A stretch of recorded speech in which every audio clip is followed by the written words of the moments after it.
Waalaikumsalam warahmatullahi wabarakatuh. Bismillahirrahmanirrahim. Wassalatu wassalamu ala Rasulillah wa ala alihi wa sahbihi wa mawala. Mabadu qala Allah ta'ala fil Qur'anil Karim. A'udzu billahi minasy syaithanir rajim. Bismillahirrahmanirrahim. Yarfa'ullahu alladhina amanu minkum walladzina utul ilma darajat. Al-ayah. Rabbi shrah li sadri. Amin. Wa yassir li amri. Amin. Wahlul 'uqdatam min lisani. Amin. Amin. Allahumma salli ala nabiyyin wa hifdzal mursalin wa innahum malaikatun mukarramin. Allahumma inna nas'aluka 'ilman nafi'an wa 'amalan mutaqabbala wa rizqan halalan thayyiban katsiran mubarakan fihi walhamdulillah.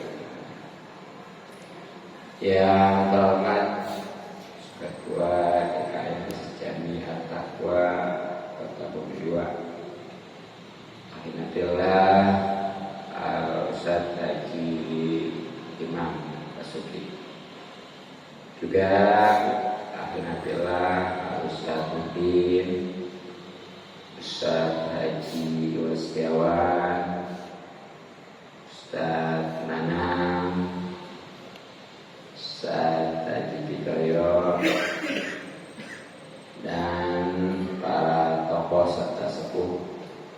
Kita doakan mudah-mudahan semuanya dipanjangkan umur dalam keadaan sehat walafiat, sehingga bisa istiqomah membimbing kita di jalan Allah Subhanahu wa taala.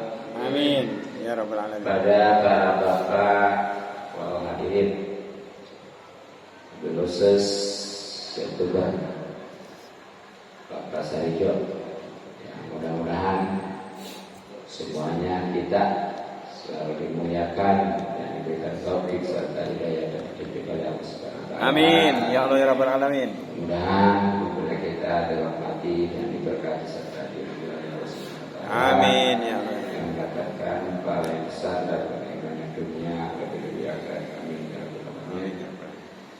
Alhamdulillah kita bisa kembali kumpul dan bersilaturahmi. Mudah-mudahan rezeki kita dimudahkan dan dibanyakan serta dibarokahkan. Amin. Kita dibanyakan dalam keadaan sehat dan batin. Terlebih lagi pahala dan keuntungan haji yang memang sangat baik. Pada itu mari kita kembali kaji yang pertama, hadis referensi kitab Lubabul Hadis atau matan Naqihul Qalub, khususnya masih tentang keutamaan azan. Qala musannif rahimahullah ta'ala wa nafa'ana bihi wa bi ulumihi wa amana nasr bidar ini amin ya rabbal alamin. Bismillahirrahmanirrahim. A'udzu billahi minasyaitonir rajim. Bismillahirrahmanirrahim. Alhamdulillahi rabbil alamin arrahmanir rahim maliki yaumiddin iyyaka na'budu wa iyyaka nasta'in ihdinas siratal mustaqim siratal ladzina an'amta 'alaihim ghairil maghdubi 'alaihim waladdallin. Bismillahirrahmanirrahim. Wa qala, dan telah bersabda baginda Nabi sallallahu alaihi wasallam, man sami'a, siapa orang yang mendengar al-azana azan walam yakul, tapi dia tidak membaca Islam apalah seperti apa yang dibaca al-mu'adzinuna, orang-orang yang azan, fa'innahu, maka sungguhnya dia yumna'u, itu dicegah minas sujudi, dari sujud yaumul qiyamati pada hari kiamat. Ila sajadah, ketika bersujud al-mu'allimuna, para juragan.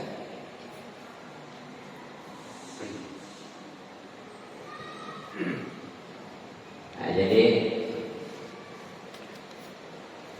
siapa aja ini, khususnya laki-laki dan yang mendengar azan,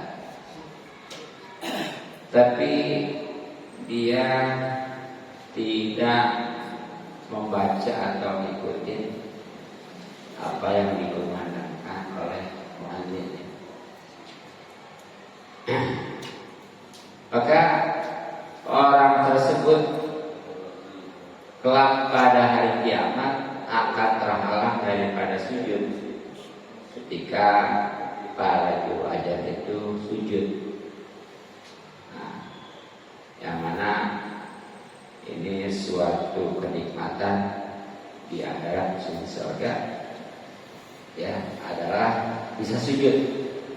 Karena walaupun masuk surga di sana itu nanti kalau enggak diperkenankan untuk sujud itu sangat disayangkan. Wah, memang di akhirat itu khususnya di surga kita masih ibadah sebenarnya enggak. Tapi karena memang di dunia kita merasakan kenikmatan sujud ya. Jadi seandainya nanti di surga ingin lagi itu diperkenankan. Nah, kemudian apa maksudnya mengikuti daripada apa yang dibaca oleh juru azan? Ya, khususnya ya kalau umpamanya muadzin itu baca Allah Akbar sama jawabannya ya asyhadu an la ilaha illallah juga sama, kemudian asyhadu anna Muhammadar Rasulullah juga sama. Nah, paling yang beda hayya 'alas shalah ya, itu mah la haula wala quwwata. Begitu juga hayya 'alal falah, la haula wala quwwata. Nah, nanti Allahu Akbar mah kembali lagi biasa sampai la ilaha illallah. Jadi jangan ada azan yang dengerin ngobrol aja gitu. Jajong baik. Ya nggak apa-apa sih kalau memang selama itu ya. Tapi wayah jawab gitu maksudnya. Jadi itulah. Jadi ya, bahkan waruya dan telah diriwayatkan anahu, mungkin tadi satu lagi ya, kecuali ketika baca as-salatu khairum minan naum. Apa jawabannya? Sodakta wa barak. Ya, begitu ya. Ya. Jangan diikutin as-salatu khairum minan naum lagi. Waruya dan telah diriwayatkan annahu bahwasanya baginda Nabi Sallallahu alaihi wasallam itu telah bersabda, ila samitum, ketika kalian mendengar panggilan fakulu, maka bacalah Islam mayakulu, apa seperti apa yang dibaca al-muadzinu oleh guru ajar. Jadi hadis selanjutnya menegaskan bahwa pokoknya mah kalau mendengar azan itu harus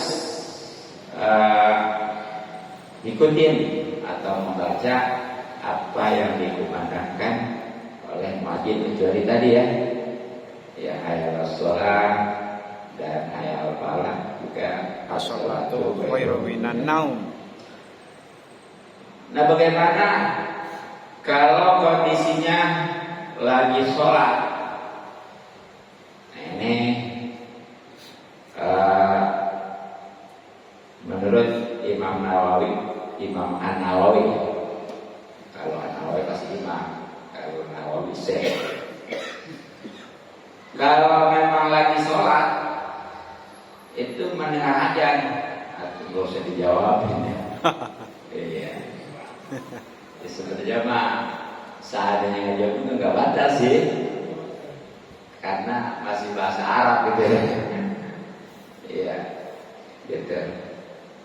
Jadi nanti setelah selesai baru ya jawab. Misalnya yang jawab soalnya nggak batal tapi masuk. Laginya ya kayak tambah. Dan begitu juga kalau orang yang lagi di WC, ya, ini apalagi di WC apa ya? Kan yang namanya jawab mah bersuara, jadi harus terdengar telinga, dan itu nggak boleh kan yang namanya di WC itu.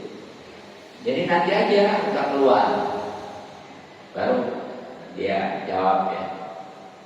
Nah, kemudian bagaimana kalau kita lagi baca Quran, lagi zikir, lagi sholat dan lain sebagainya ya. Nah itu mah tunda aja dulu. Tunda. Nanti setelah beres azan dan kita menjawabnya baru terusin.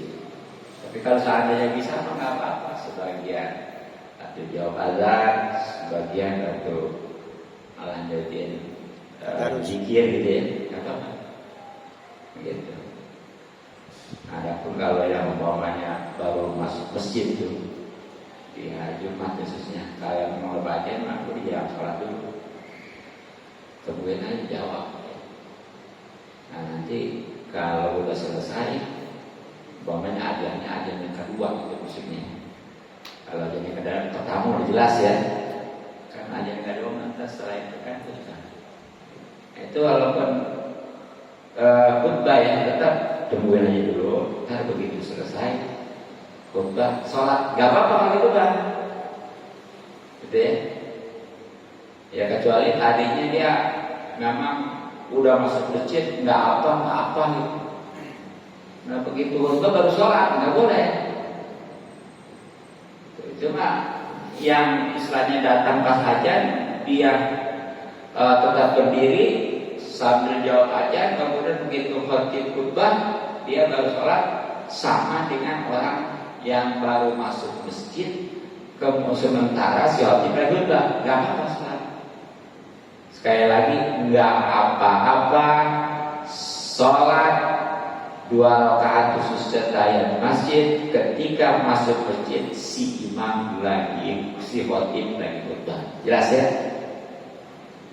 Sebab kayaknya pernah ada yang katanya kalau lagi si imam si khatib khutbah mah udah ya, jangan ada aktivitas apapun gitu. Ya memang kalau dari awal sih memang ya, tapi kalau baru masuk mah nggak apa-apa. Nah gitu. Nah kemudian waqala dan ini ya, ruwahu telah meriwayatkan hadis ini Malikun, satu Imam Malik, wa Ahmadu, kedua Imam Ahmad, wa Abu Dawud, ketiga Imam Abu Dawud, wa Tirmidzi, keempat Imam Tirmidzi, dan yang kelimanya wa Ibnu Majah, Imam Ibnu Majah. Jadi hadis ini banyak jalurnya itu perawinya ya, sampai 5 gitu.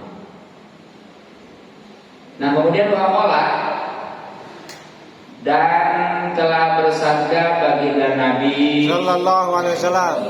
Oh itu mah ada pahit ya, Pak Joher ya. Jadi waqala dan telah bersabda an-Nabi gitu. Jadi baginda Nabi ada Pak Joher misalkan tadi Pak Joher. Salah satu 3 kelompok manusia fi dzillil arsy itu ada dalam naungan arsy yaumal pada hari di mana tidak ada naungan illa dzilluhu kecuali naungan Allah atau arsy. Imamun, satu imam adilun yang adil. Wa mu'adzinun, kedua juru azan hafizun yang menjaga. Wa qari'ul Qur'ani, dan yang ketiga orang yang membaca Quran, yaqra'u, yang mana ia membaca kulla lailatin, setiap malam, mi'atai ayatin, 200 ayat. Jadi ada 3 kelompok manusia nanti ini di akhirat, khususnya ketika di padang aras, di padang mahsyar ya. Nah, di mana kan pada waktu itu 40 tahun di situ ya, transit 40 tahun. Sedangkan 40 tahun 1 tahunnya di sana itu 1000 tahun dunia. Tinggal kali aja. Ya.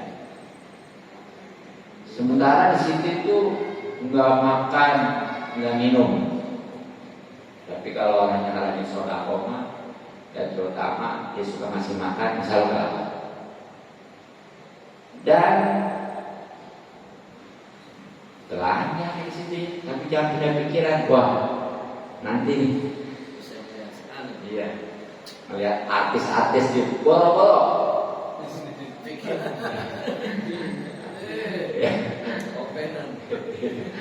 Baru-baru mikirin artis ya, keluarga juga nggak pikiran, karena memang pada saat itu kondisi seperti orang mau dihadapkan ke sidang, udah nggak enak perasaan ya, begitu panik, tegang.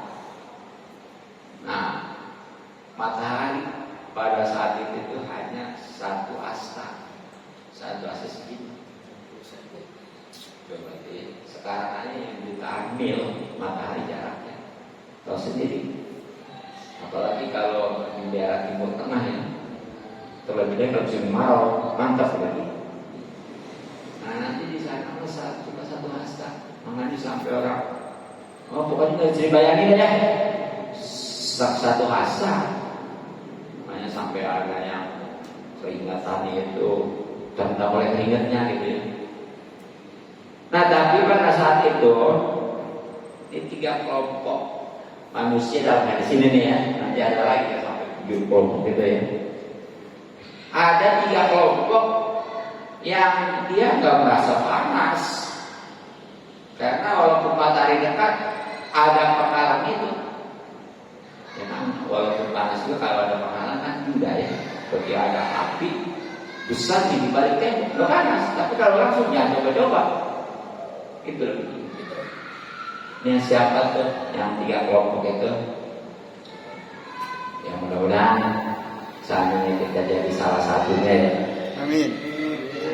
Yang pertama adalah imam yang adil, pemimpin, baik itu raja, presiden, termasuk ke level bawah nih.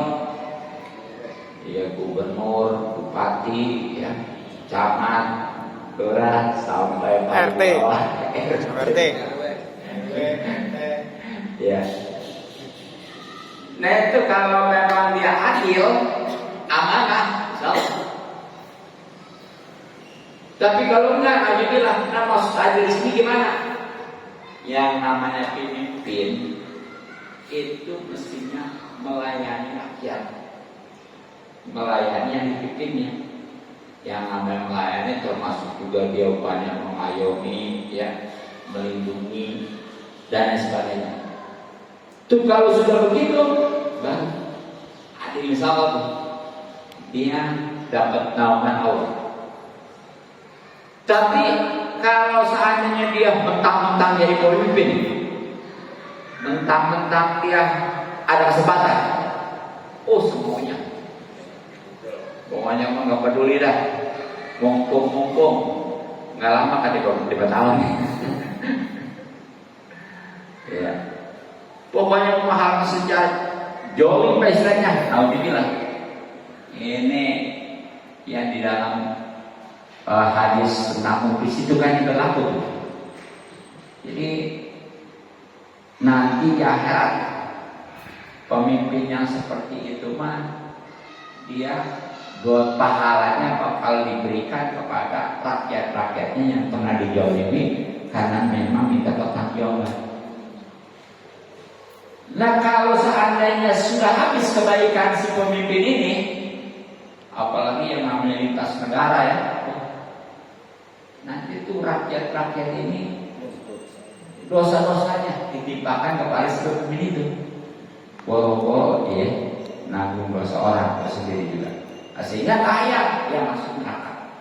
Makanya hati-hati, jangan mentang-mentang jadi pemimpin. Ya kecuali kalau pemimpinnya udah berdasarkan saya, enak itu. Sekarang kamu pemimpin di mana kapan itu tetap aja, karena di secara globalnya hukum ini begini. Ya. Kalau memang pemimpinnya berdasarkan saya, saya juga mau sih jadi RT, jadi lurah apa ya. Tapi kalau begini masa jadi presiden nggak mau, kan nggak ada yang milih.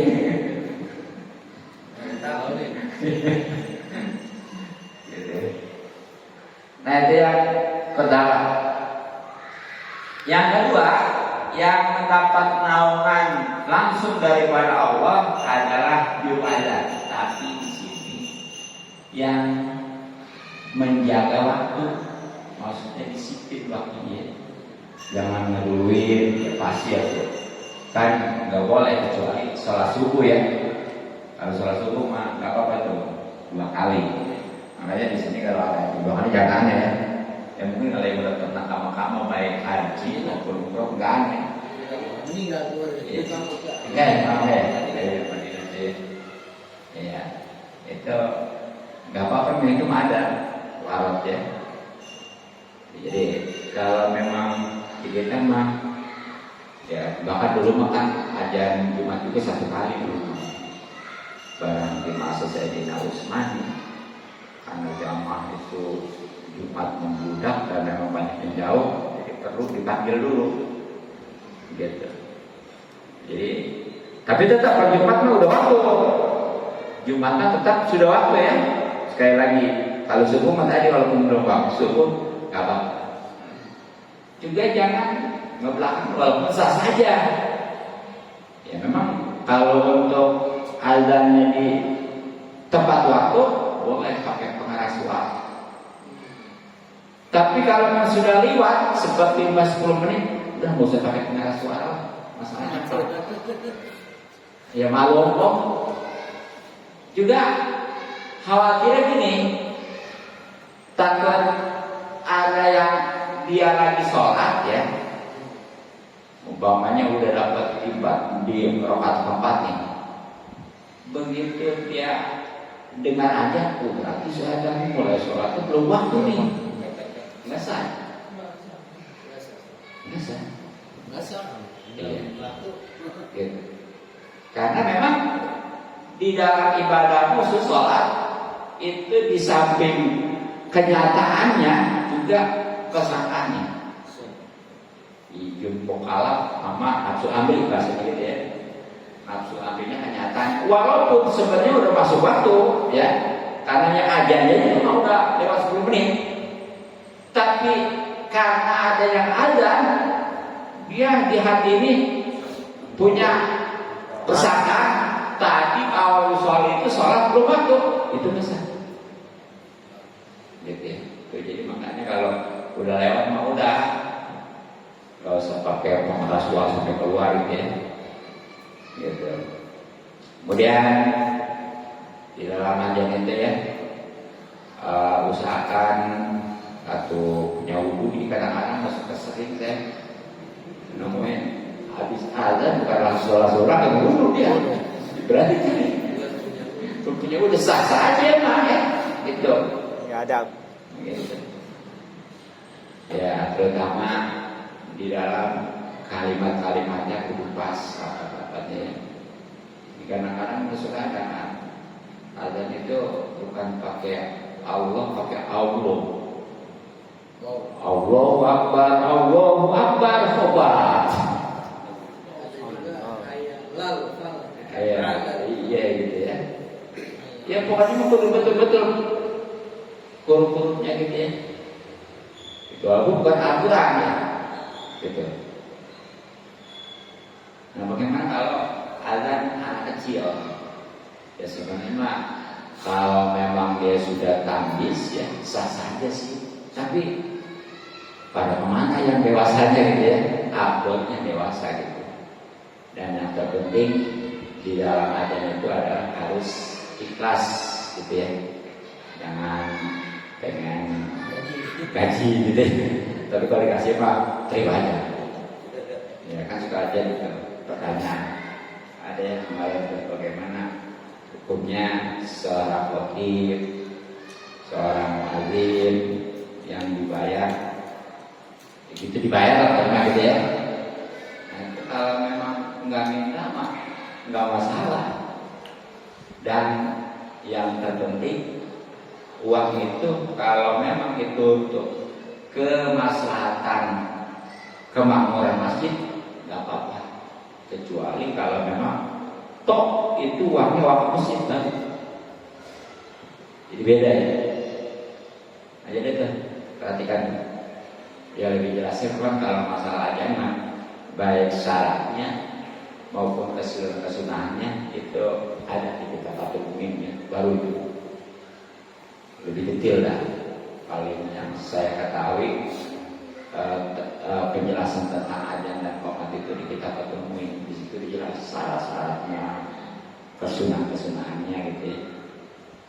Ya kan kalau kesunahan-kesunahan kan mestinya tuh sebelum dia dibuatkan membaca asyhadu kan pelan dulu gitu ya.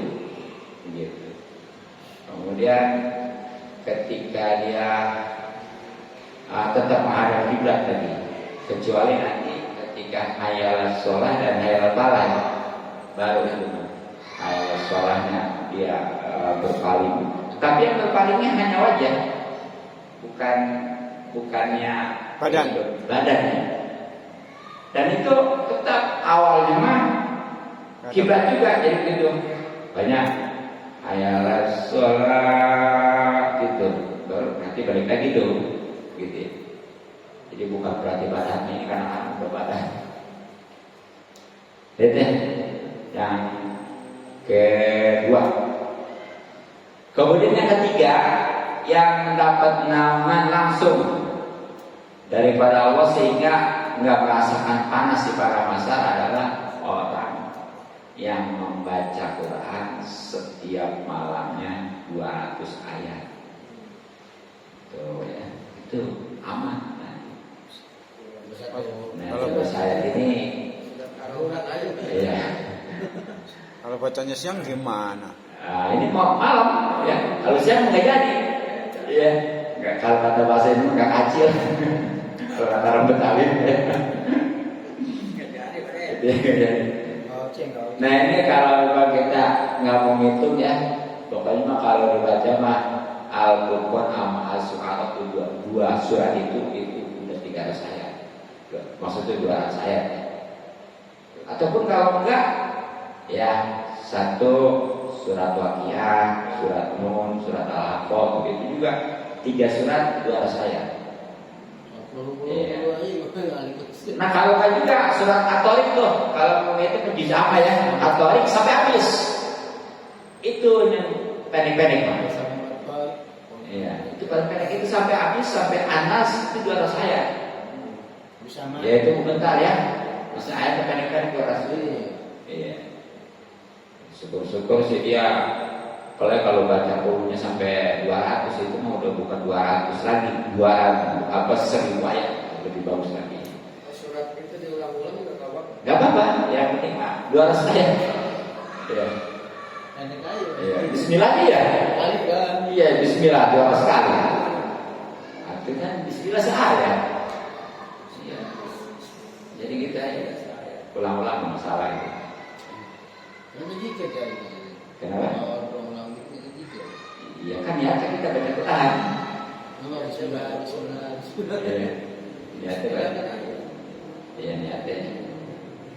Nah itulah 3 kelompok manusia yang berada di dalam naungan arsy Allah ya zaman nanti sehingga nggak merasakan panasnya, walaupun pada saat itu matahari ada jarak 1 hasta gitu ya.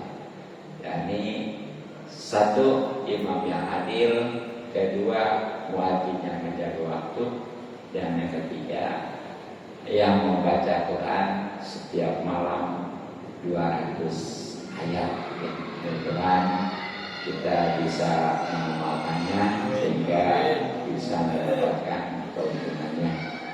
Fadilah bab tentang keutamaan azan selesai ya. Insyaallah nanti tentang keutamaan sholat berjamaah.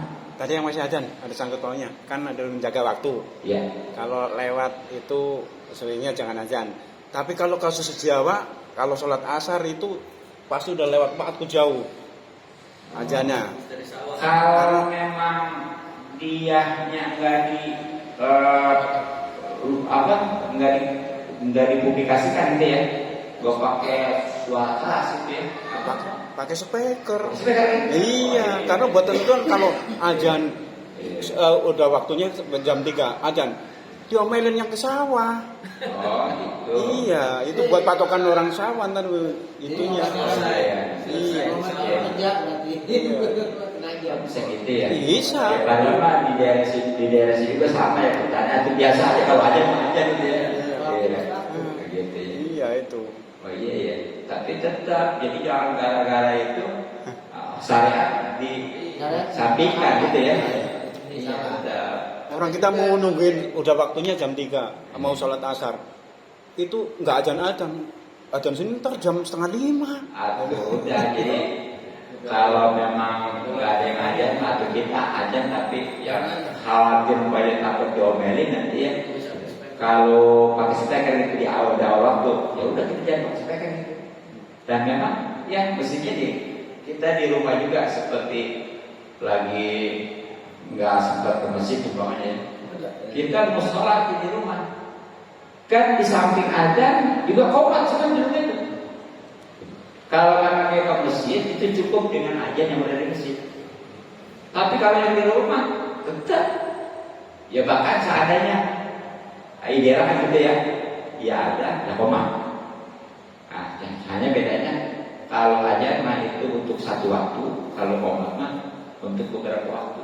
Contoh, kalau memang dia punya kodua nih, katakan 5 ya, baru sempat dia kodoin, katakan di waktu isya malam ya, nah itu paling azannya aja bisa aja. Kesononya banyak, kodo subuhnya, komat, kodo johornya, komat, kodo dan seterusnya hanya komat.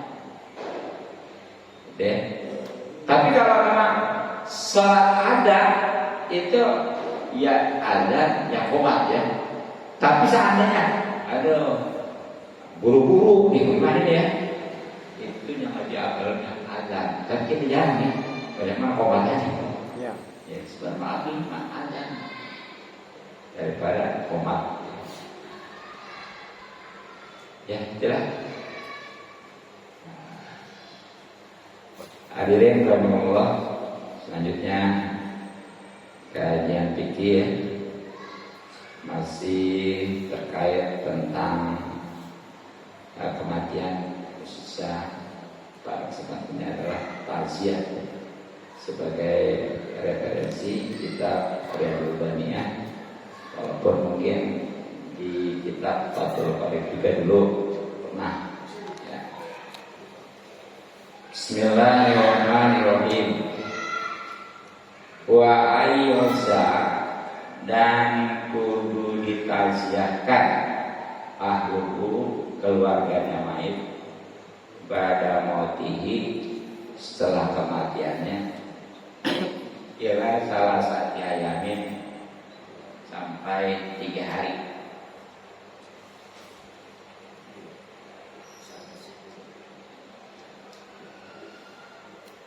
Tuh, jadi ini kesunahan ya. Di antara kesunahan adalah setelah ini kan pas setelah dimakamkan kemarin ya,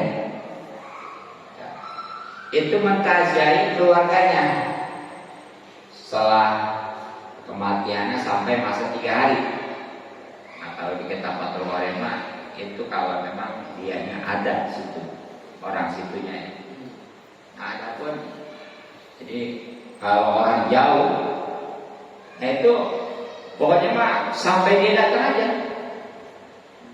Ya kadang-kadang kan kalau jauh kan hari pertama belum sempat, kedua belum sempat, ketiga ketujuh kalau sempat, itu juga masih sunnah.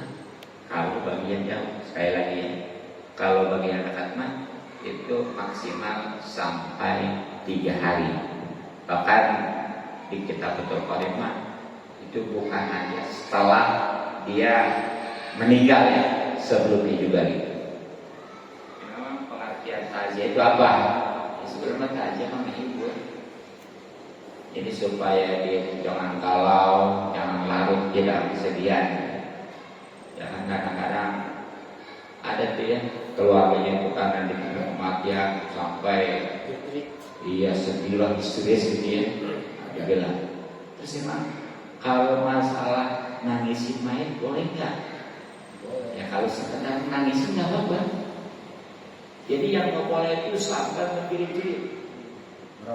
Ya ataupun sampai dia menyobek apa lah gitu ya. Itu biasanya perempuan.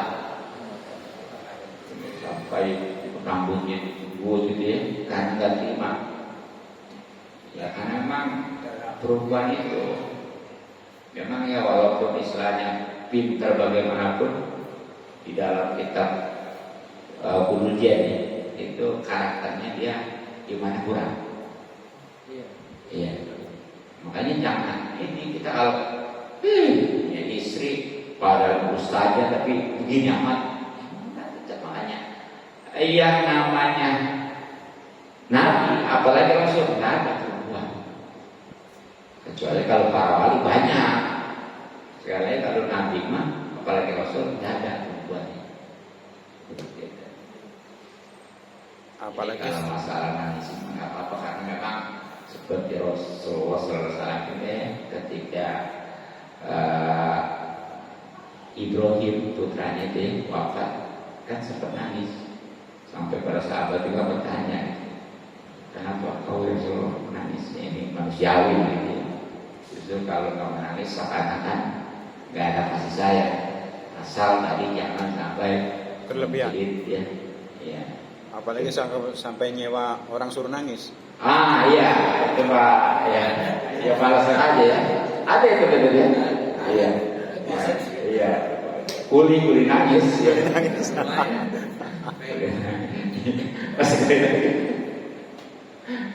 Ada. Kenapa? Gitu ya, ada.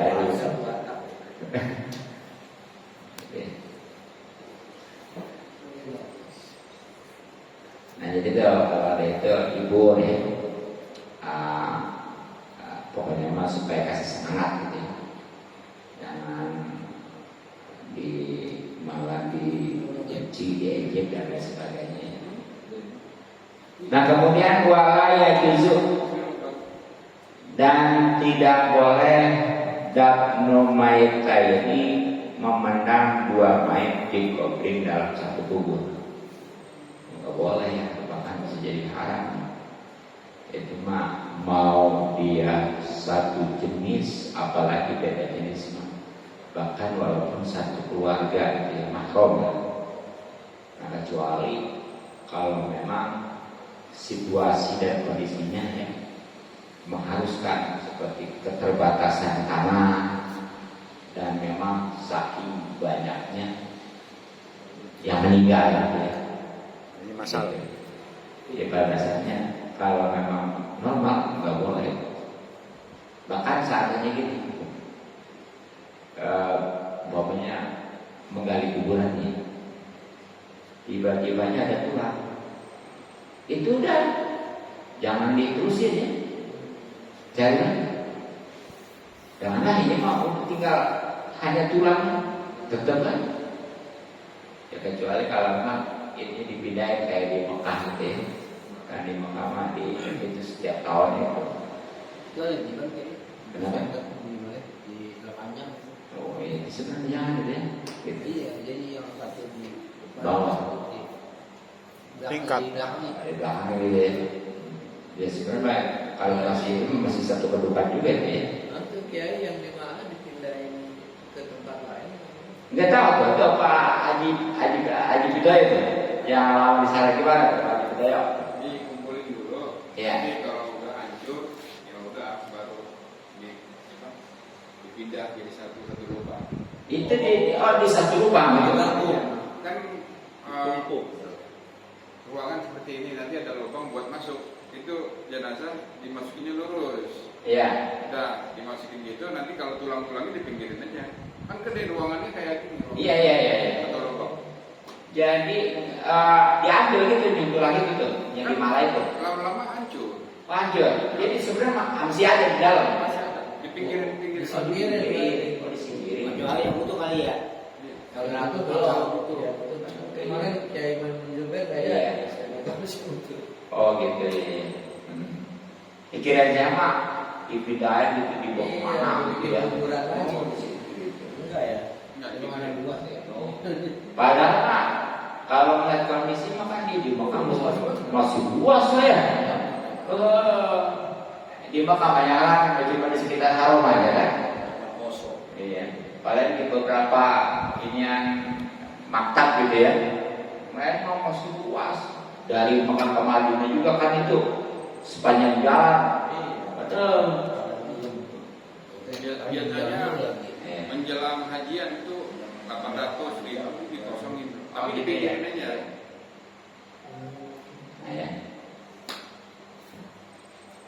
Nah kemudian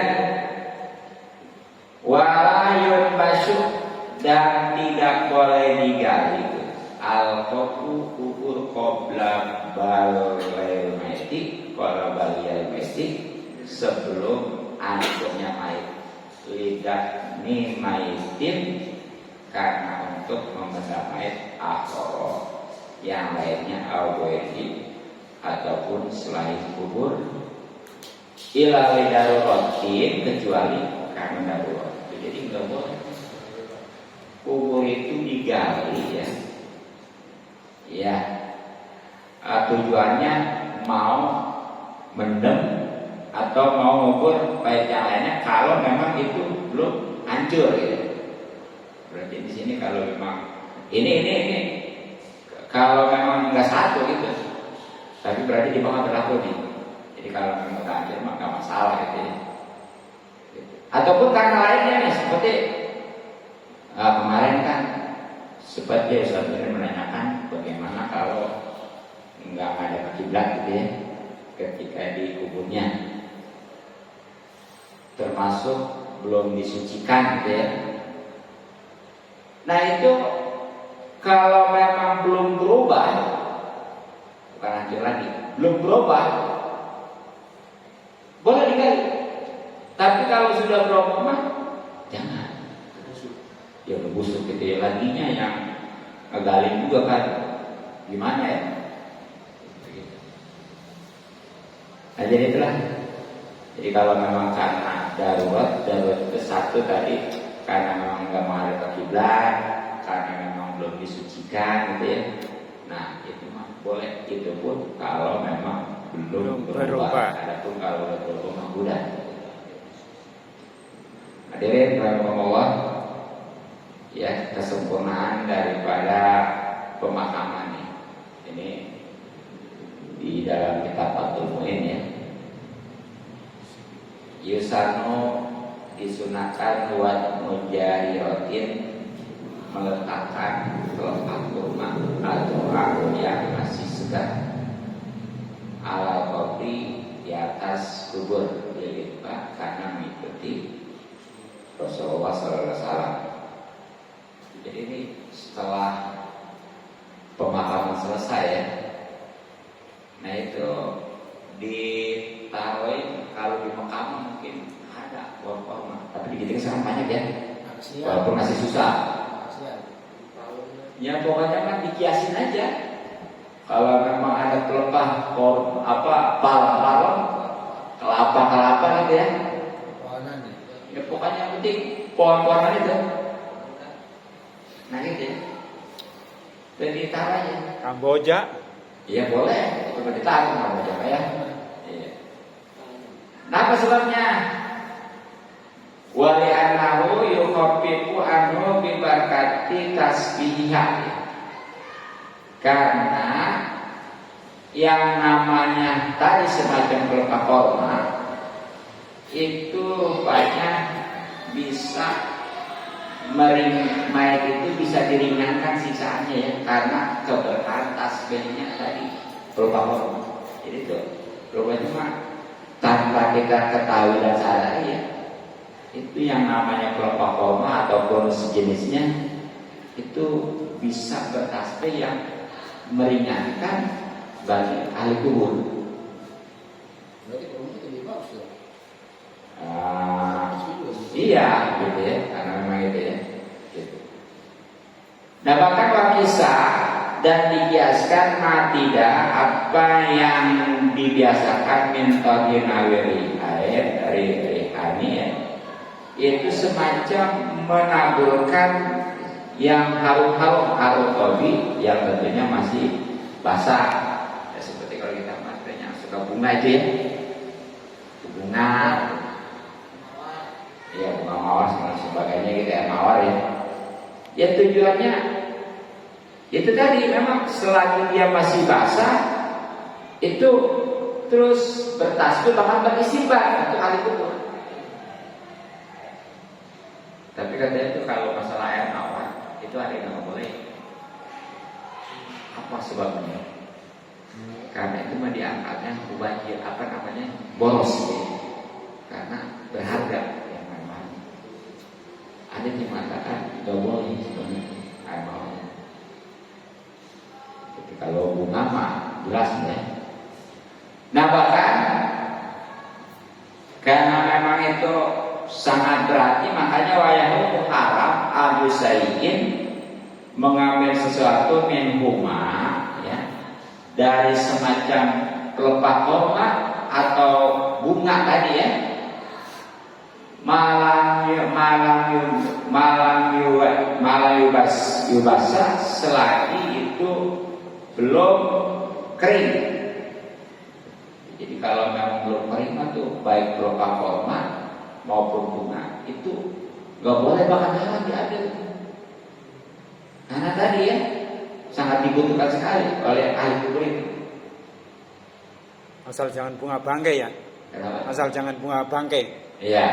Nah, kalau yang kita lantas hidup gimana itu? Ya sebenarnya itu bisa juga sih maksudnya ya. Itu malah lebih permanen ya. Penyakit terus. Iya. Kan nggak diambil, dia hidup. Bisa. Nah, apa sebabnya sampai haram mengambil pelepah korma atau semacam pelepah korma atau bunga yang di atas kubur itu ya? 5 bi'adil ula minta bi'adil maitil masuri anhu sallallahu alaihi wasallam. Ya karena pengambilan pelepah korma atau semacam bunga tadi ya, itu adalah memutuskan bagian lain, yaitu di mana tadi dengan sebab itu kan diringankan siksaan itu, karena memang secara tanpa kita ketahui itu yang namanya semacam pelepah korma atau bunga itu bertasbih dan beristighfar. Ini ya sebagaimana yang sekali lagi Rasulullah SAW kerjakan. Jadi itu ya, kalau jalan makanya itu. Ini sebenarnya bukan awalnya. Kosong juga apa? Ya bagusnya sih memang kalau mau jalan setiap minggu ya. Setiap minggu bawa bunga. Tabur. Ini kan pada jatuhkan pada bunga. iya, ini kan jalan setahun sekali. Ya, mending kalau keluarga suka ngirimin hadiah puji, hadiah kubur ini ya, ngedoain ya. Ini udahnya ngedoain kagak. Terus jalannya juga setahun sekali juga bawa bunga lagi ya. Itu yang bagus betul. Atau di sampingnya doain, jalan ke kubur setiap minggu sekali, taruhin bunga. Nah katanya kayak apa? Hah? Rumput. Ya sebenarnya mudah-mudahan juga itu bisa bersifat bertasbih hidup. Karena memang itu tadi ya seperti Pak Iwan katakan permanen itu ya, nggak itu lagi, nggak diulang-ulang lagi kan. Kalau macam bunga mah 2-3 hari kering gitu ya, lalu ditanam gitu kan permanen. Makanya itu makam-makam seperti para wali itu suka ada pohon-pohon itu. Seperti katakanlah di Celong aja ya, baik itu Abu Yudimiati maupun Abu Yuci kan ada. Bahkan ada yang di pot segala ya, awet yang di pot mah. Ya. Nah jadi itulah kesempurnaan di dalam mengubur ya. Mungkin cukup tentang manfaat bisa ada yang belum jelas, ntar bisa kita bicarakannya. Sekali lagi mohon maaf dan maklum. Subhanallah, Assalamualaikum warahmatullahi wabarakatuh. Waalaikumsalam warahmatullahi wabarakatuh.